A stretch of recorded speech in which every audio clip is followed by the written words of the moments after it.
ओम शांति। कल हमने उनके बारे में जाना था जो देवी देवताओं में प्रथम पूज्य है। आज से हम उन 3 देवताओं के बारे में जानेंगे जिनके द्वारा परमात्मा स्थापना, पालना, विनाश यानी जीओडी गॉड में से जी यानी जनरेटर, ओ यानी ऑपरेटर और डी यानी डिस्ट्रॉयर यानी हम आज से ब्रह्मा, विष्णु और शंकर के बारे में जानेंगे। तो आज हम जीओडी गॉड में से जी यानी जनरेटर यानी परमात्मा आज हम उनके बारे में जानेंगे जिनके द्वारा परमात्मा जो देवी सृष्टि है, नई सृष्टि है, उसकी स्थापना कराते हैं। तो आज हम ब्रह्मा के बारे में जानेंगे। तो कई लोगों के मन में सवाल उठता है कि आपने ये वाला ब्रह्मा क्यों बताया है, क्योंकि हमने भक्ति में तो कोई और चित्र देखा था।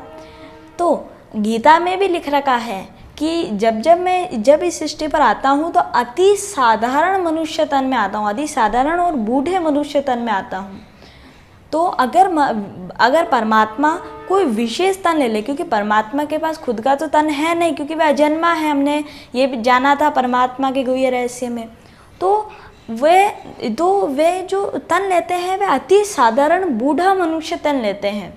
अगर वे कोई विशेष तन ले ले तो लोग तो उमड़ पड़ेंगे उनके दर्शन के लिए। उन्हें जिस कार्य के लिए उन्होंने तन लिया है वो कार्य पूरा हो ही नहीं पाएगा। तो इसलिए परमात्मा अति साधारण मनुष्य तन में आते हैं और वो भी बूढ़े मनुष्य तन में।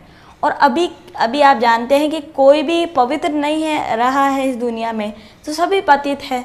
तो परमात्मा को भी पतितों को समझाने के लिए, पतितों को पावन बनाने के लिए पतित तन में ही आना पड़ता है। तो जो हमने भक्ति में जो ब्रह्मा का चित्र देखा था वो तो प्रतीक है किसी का। तो वो किसका प्रतीक है कि जो सबसे पहले ब्रह्मा के जो 4 मुख बताते हैं। अब आप ही देखिए, अगर ब्रह्मा के 4 मुख होते तो उनकी अगर कोई पीढ़ी होती, संतान होती उनकी, तो वे भी उनके भी 4 मुख होते। लेकिन आज हम देखते हैं कि दुनिया में किसी के 2 मुख भी नहीं हैं। तो ये जो 4 मुख है वे प्रतीक है। किसका प्रतीक है कि जब परमात्मा आते हैं, मनुष्य तन में आते हैं, तो सभी विश्व की आत्माओं को सत्य ज्ञान सुनाते हैं। तो यानी चारों दिशाओं में ज्ञान सुनाते हैं। तो ये जो 4 मुख है वे परमात्मा के चारों दिशाओं में ज्ञान सुनाने का प्रतीक है।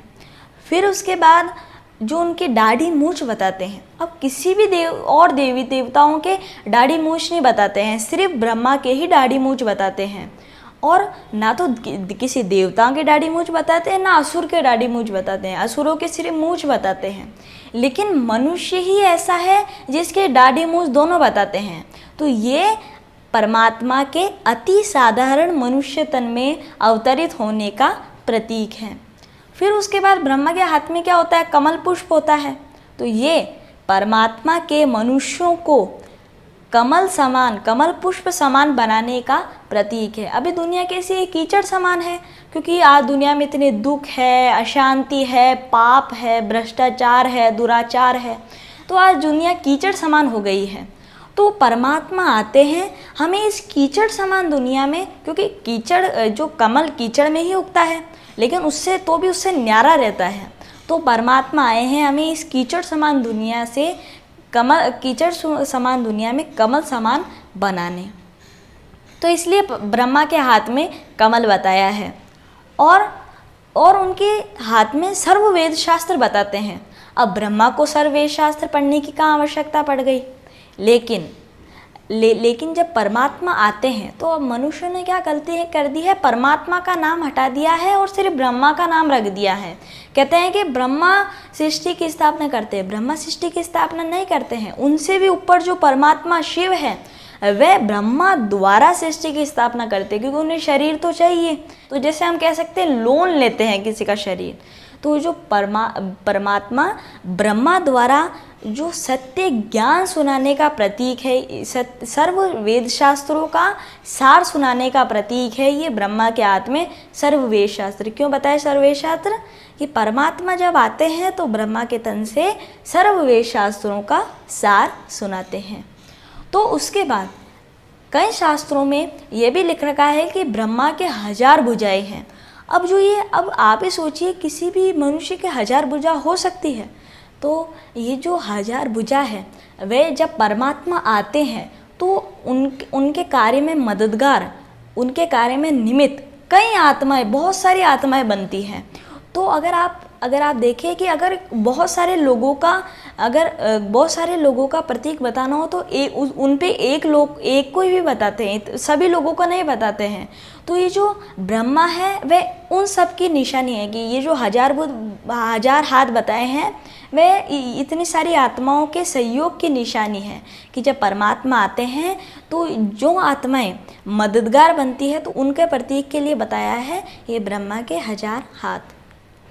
तो उसके बाद कई शास्त्रों में ऐसा भी लिख रखा है, जब ब्रह्मा किसी को धरती पर भेजने से पहले उसकी किस्मत अपनी पीठ पर लिखते हैं। इसका मतलब कि जो वे किस्मत लिख रहे हैं वे उन्हें भी नहीं पता है कि किस्मत अच्छी है या बुरी है।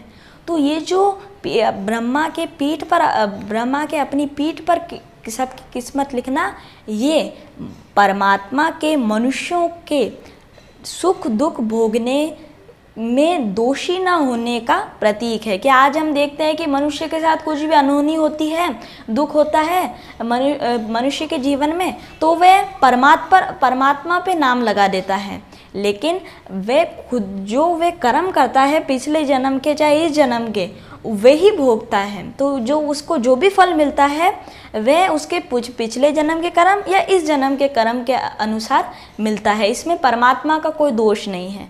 तो ये परमात्मा के मनुष्यों के सुख दुख भोगने में दोषी न होने का प्रतीक है। तो आज हमने ब्रह्मा के बारे में जाना, जो GOD गॉड या उसमें से जी यानी जनरेटर है, जिसके द्वारा परमात्मा स्थापना कराते हैं। आगे हम और भी, जैसे GOD गॉड में से जी हो गया, कल हम ओ यानी ऑपरेटर यानी विष्णु के बारे में जानेंगे। अच्छा, ओम शांति।